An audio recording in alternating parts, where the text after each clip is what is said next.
Meet the Farmer TV is made possible by the generous support of Planet Earth Diversified, Makia Video Productions, and Melly Productions, with additional support from the Blue Light Grill and Raw Bar, working closely with local farms, and Flavor Magazine, serving the Piedmont's local food and wine culture.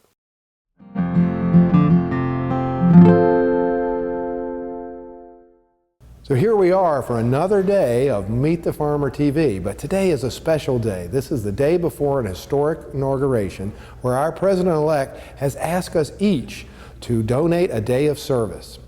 So we're going to have Nancy Helgren go and find out from Carol Ann Friedman how she has founded Friends of Farmers. They're going to take 40 volunteers and go and help a local farmer. Take it away, Nancy. Thanks, Michael. Today I'm here with Carol Ann Friedman, who organized a very special event in response to the inaugural committee's request for a day of citizen participation of national service. Can you tell us more about today?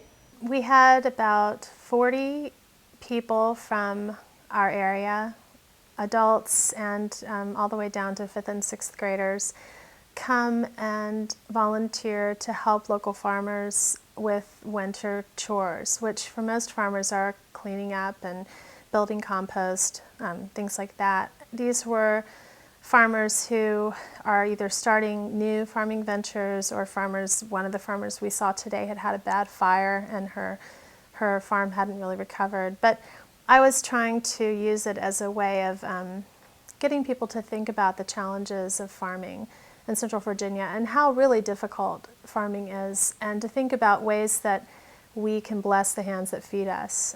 We're so fortunate in this area to have access to really high quality local food, and not every place in this nation has it, but we do. And so I wanted people to meet these farmers, to see their farms, and to give back a little bit. It seems like you have a great deal of interest in the welfare of these farmers. Do you have plans for helping them in the future?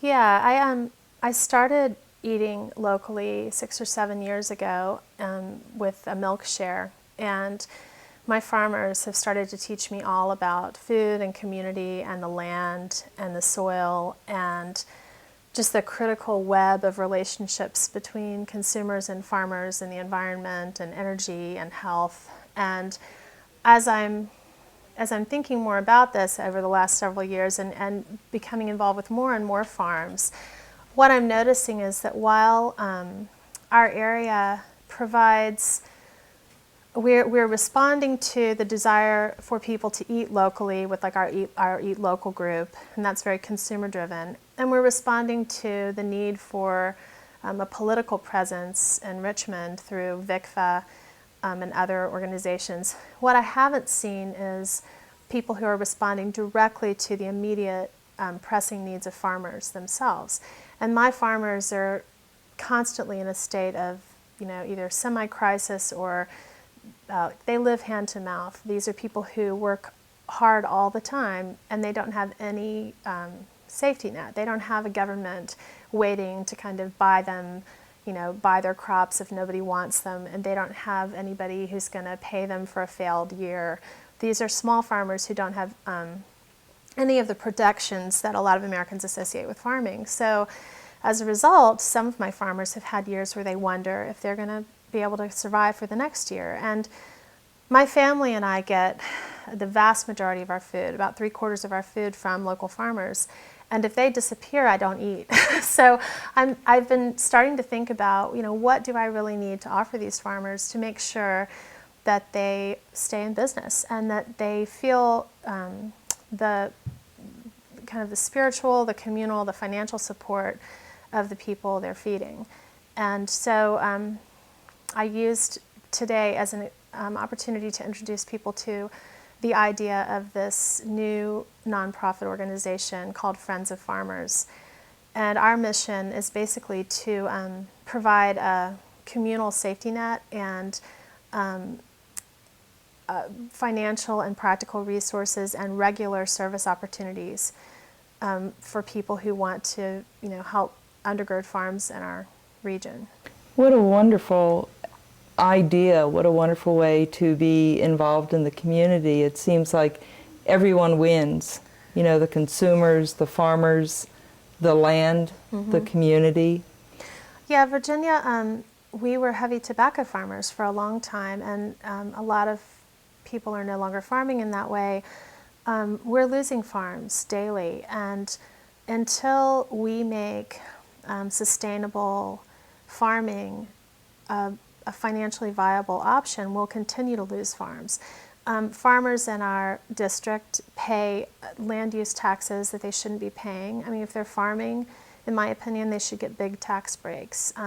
They are really subject to, wind and weather, and then there's the huge problem of cheap food. I mean, as long as cheap food is available at the grocery store, why are people going to pay, fair prices for food that comes locally? So one of my goals with Friends of Farmers is also to educate and to raise awareness about the high cost of cheap food to our health, to our environment, to our energy systems, just to our communities, and to help people understand how, at least in Central Virginia, eating locally and seasonally is a viable option. It takes some forethought and some planning, but I've even been in contact with some folks who might have a community kitchen available so that we can have seminars on how to put food by, where we can teach people how to think kind of long-term about what to do with the abundance of food we have in our region during the growing months to get themselves through the winter. And,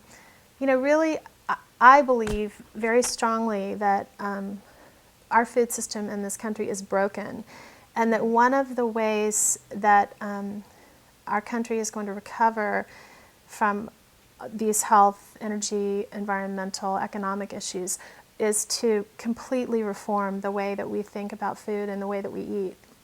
And I've seen my involvement with the Obama campaign over the last year has shown me the power of grassroots activism. And so I honestly think that if this change occurs, it's going to be a change that begins at the grassroots level and rises up.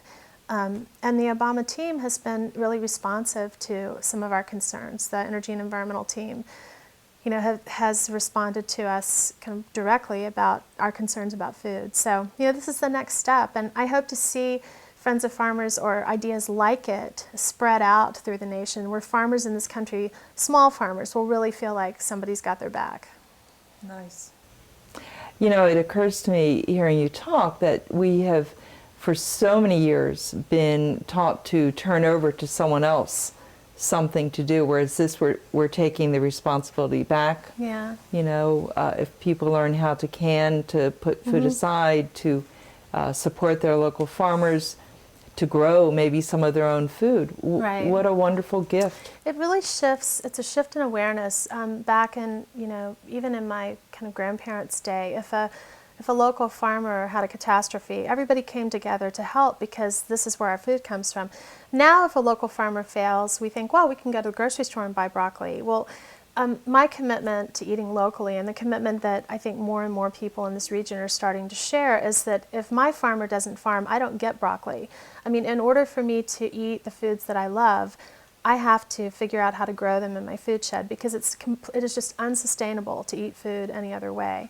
And so, I think it's a shift in consciousness that really creates community bonds and a connection, a spiritual connection, a physical connection to the land, to seasons, that a lot of us, in my generation grew up without. And my farmers have enriched my life more than anything else I've known in the past, 20 years. They've completely changed the way that I am sort of in the world and in the community. And they're my heroes, so I'll do whatever it takes to keep them around. So how has your life changed since you've met these farmers and established a relationship with them?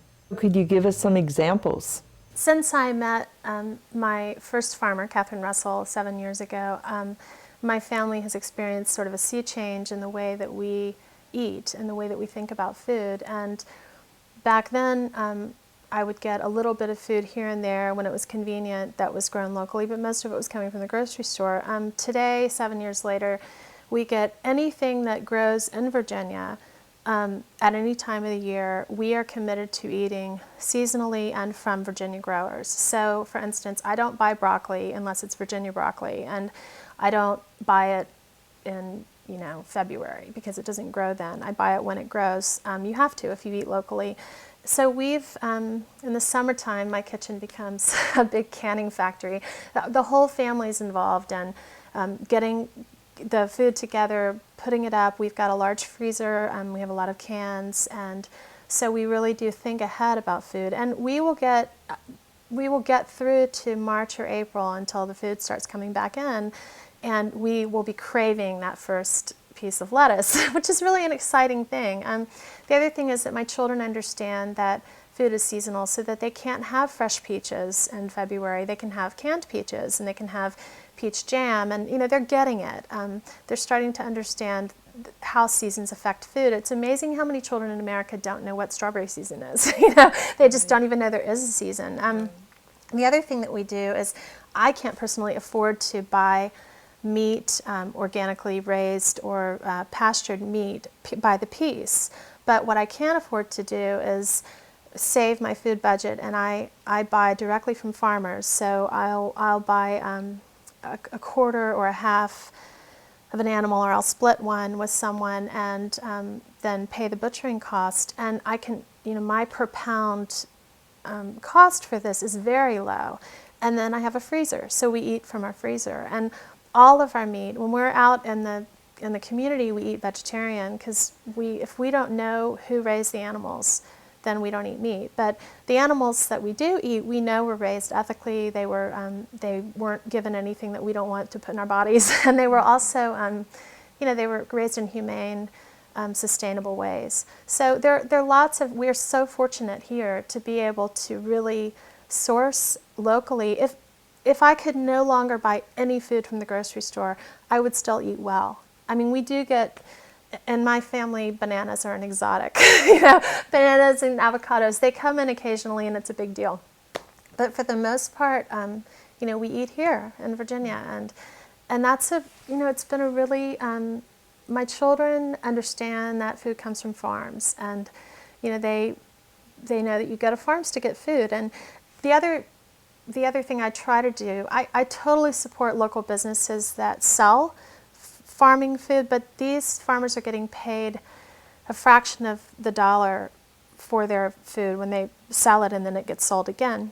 So whenever possible, I try to buy directly from farmers. And this means, developing a relationship with people who are often cranky and hard to get along with and elusive, and but the thing about these farmers is their hearts are huge, and once you build trust with them, they will really be there for you, and I enjoy the bounty, and I do things for them. They say jump, and I say how high. I mean, when my farmers are in crisis, they know to call me, because I'll help. And what I want to do with Friends of Farmers is create a whole kind of network of people who respond this way. Because I think farmers here, and what one of our farmers said today at the farm was, it's so good to know that people are there for you when you're living in this precarious, hard-working way. So, it occurs to me, hearing you talk, that another benefit of eating this way not only is the amazing taste difference, which I haven't really heard you mention, but I know it's there. There's no contest. Yeah. But when you think about it, you're going sort of back in history. And so the way that Thomas Jefferson ate, or, our great-great-grandparents, they didn't have access to oranges. I mean, an orange in a stocking at Christmas was a big deal. And it is for my children. I mean, they get oranges in their stocking, and they're very excited. And they come from, my mother lives in Florida, so we bring them up here. So, but, the other thing that I didn't mention, a lot of people I hear talk about how it's too expensive to eat organically or to eat locally, and I just don't believe it. We're paying heavily for cheap food. We're paying in kind of other ways. But my family's food budget used to be $200 to $250 a week for groceries. I have a family of 5. And, I was buying good food, but not organic food. And now I spend maybe $50 a week, and sometimes I'll even go a month without going to the grocery store. And if you then factor in what I pay for the shares that I have a CSA share, 2 of them actually, so I get... I'm sorry, CSA is... Community Supported Agriculture. These are farms where you buy a share in the farm and then you share the proceeds of the farm. So you pay up front for a season. So I have...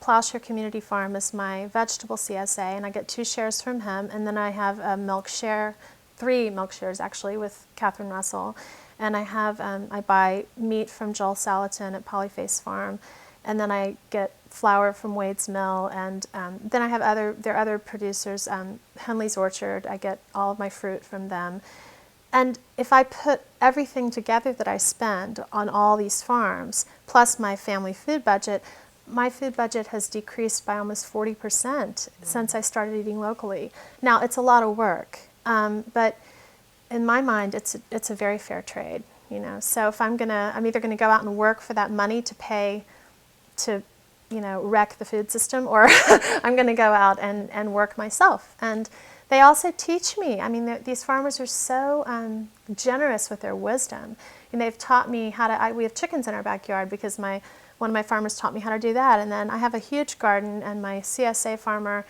is always coaching me, you know, and they're very generous with what they know. And, you know, they're teaching me and my family how to live in a way that I couldn't have imagined really 10 years ago. You mentioned the hidden cost of cheap food. Mm-hmm. Could you elaborate on what some of those are? Well, just to take an example, if you buy strawberries in December in Virginia, those strawberries had to have come from not even California. They've had to have come from somewhere overseas, and so the strawberries and they're probably grown conventionally. So the amendments are hurting the soil, and then they're picked, and they're probably not picked in fair trade. So they're also hurting kind of ethical, you know, labor issues. And then they're put on an airplane and they're flown here, which is just a carbon nightmare. And then they're trucked across the country. And they're not ripe when they're picked, because otherwise they'd be mush when they got to us. So at some point in this process, somebody sprays a hormone on them to quick ripen them. And by the time you get the strawberry, there's this whole chain of mess. And it's almost, when you compound this by packaging and just the levels of changing hands, you know, what you're left with is sort of a shadow of food, you know? I mean, right. Food is life. And I have this little magnet on my refrigerator that says, "Food remembers the acts of hands and heart." And I believe that there is memory in the food, and what I've noticed since we've started eating locally, this food is grown with love and care, and it's grown with a lot of integrity. And the way this food feeds my family, I mean, it has a higher nutritional value, but besides that, there's something else we're being given with this food. We're being given a connection to the land, the people, our community. We're being given a kind of a way of honoring just the value of food itself, and honoring ourselves, honoring our bodies. So I just think that the high cost of cheap food, the only reason we have cheap food in America is because we massively subsidize the industrial food system through our taxes. None of these subsidies are going to small farmers. And we're subsidizing the rape of the land. You know, we're subsidizing carbon catastrophe. We're subsidizing dead, tasteless food. And you know, this is just something that I'm no longer willing to participate in. I mean, my family, we have opted out of the industrial food system, and it's very liberating. I mean, at first it was overwhelming and hard, and now it just feels, you know, like a big blessing to all of us. So. Absolutely. Yeah. I was really hoping that when Barack Obama announced his pick for the Department of Agriculture, yeah. that it might even have been renamed the Department of Food, yeah. to put that emphasis. This has been a hard one for local food people. Yeah. You know, I honor everything about this man. I worked hard for his election. I've got his back, and I think we as Americans, we have got to have his back. Who wants this job? It's the worst job in the world right now. And part of what I'm doing with Friends of Farmers and with today is demonstrating to him that we are part of this. We're not expecting him to fix. We made this mess and we've got to clean it up, right? So, but at the same time, his ag pick was a big disappointment to people who care about food. Now, that being said, since then, we have been communicating a lot with the transition team, and they have been listening. And I feel, and if you look at the change.gov site where people are registering their concerns and questions, the food-related questions are creeping up the ladder. And it's really exciting because it means that there's this groundswell of response to, and I do think that President Obama, this is not in the center of his radar right now. You can't blame him. I mean, right. but I think that there's a grassroots effort all over the country to bring food awareness kind of to the center of this administration's focus. And it's possible, not likely, that he will change his mind about that pick. In any case, whether Vilsack is the secretary or not, it doesn't really change our job, which is, again, a grassroots effort to undergird. I want Central Virginia to be the go-to place for sustainable farming. I want people who are like, I want to start a farm somewhere, where should I live? To go, wow, I've heard that area around Charlottesville, that is the place to farm. Those people really work at making, the farm life a good life for farmers. And these are people who will pay us a fair price for our food. These are people who will help us if we're in crisis. This is a community that doesn't just talk foodie, but is really radically committed to service with farmers. And if we can become a model community for rescuing the food system, then fantastic. The other places can look to us for inspiration on how to do this. We're way ahead of most communities already. Yes. So, I think this is really the next step, is to do something that is explicitly for farmers, that has farmers at the very center of what we're doing, and that's just practical. I mean, I talk to my farmers and they're like, yeah, well, those food people are fine, but they're kind of wonky, and what I need is a tractor, or they'll say, yeah, to hell with that, get my greenhouse up. Like they're dealing with the nitty-gritty stuff every single day, and they don't have time to sit around and kind of think theory, So I would like to create a group that responds to those concrete needs. Like today, we cleaned up that farm, and that farm needed to be cleaned up. So, meetings don't get a farm cleaned up. So what kinds of help do you envision the organization that you're forming, Friends of Farmers, being able to offer? We want to offer, first of all, a service, practical service, a monthly or bi-monthly, what we did today, where farmers can call me and say, I've got to put up a deer fence, and they need 30 people. Or the alternative is they pay labor, and none of the farmers I know can pay for labor, honestly. I mean, that is just completely out of their reach. So we offer labor to farmers. Secondly, I want to provide them with a kind of emergency fund, so that if my friend Catherine lost her barn, and immediately she needed a milker. She had 15 cows and no milker. So I bought her the milker, but there should be a group of people who has a slush fund for farmers and emergencies, where we can say, okay, here's your milker, and just get her through to the next, the next step of solving her crisis.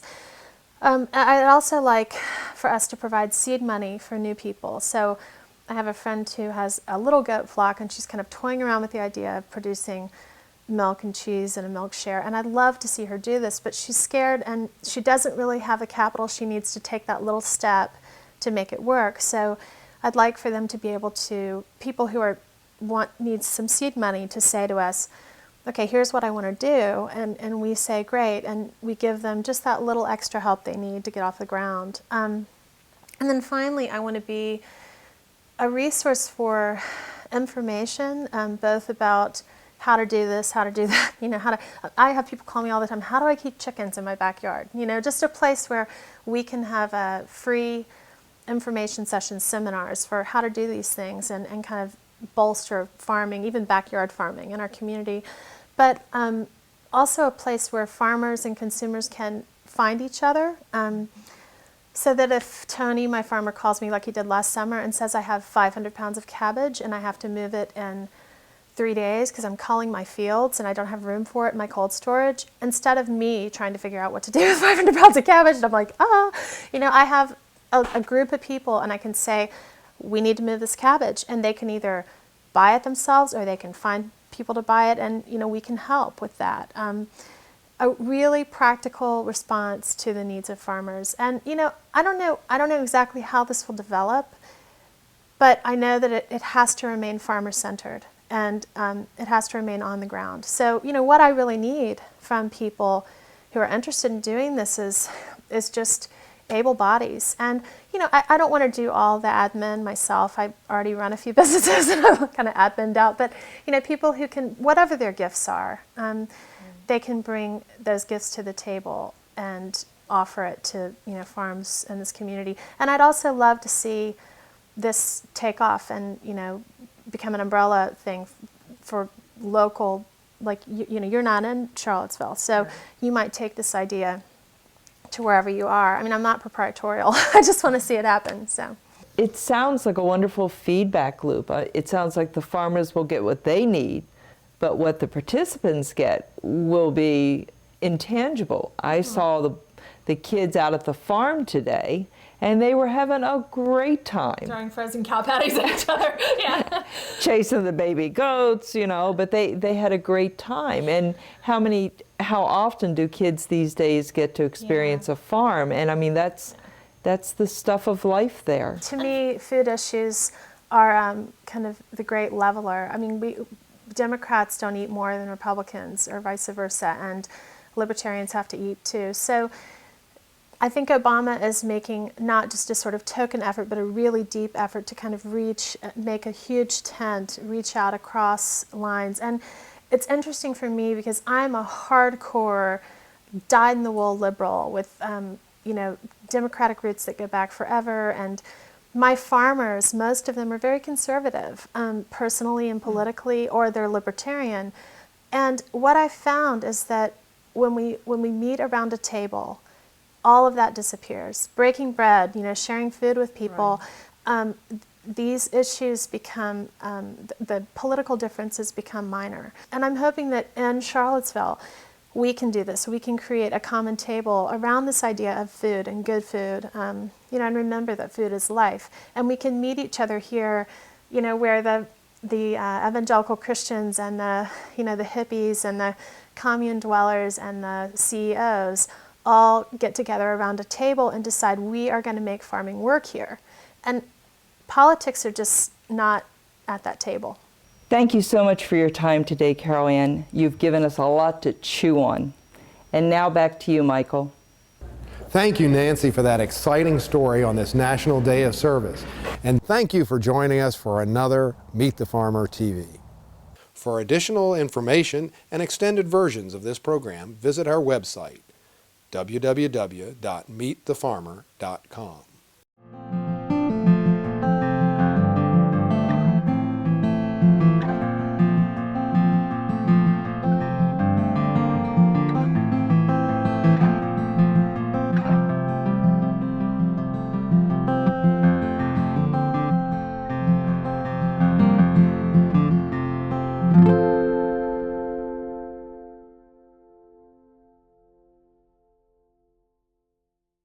Meet the Farmer TV was made possible by the generous support of Planet Earth Diversified, Makia Video Productions, and Melly Productions, with additional support from the Blue Light Grill and Raw Bar, working closely with local farms, and Flavor Magazine, serving the Piedmont's local food and wine culture.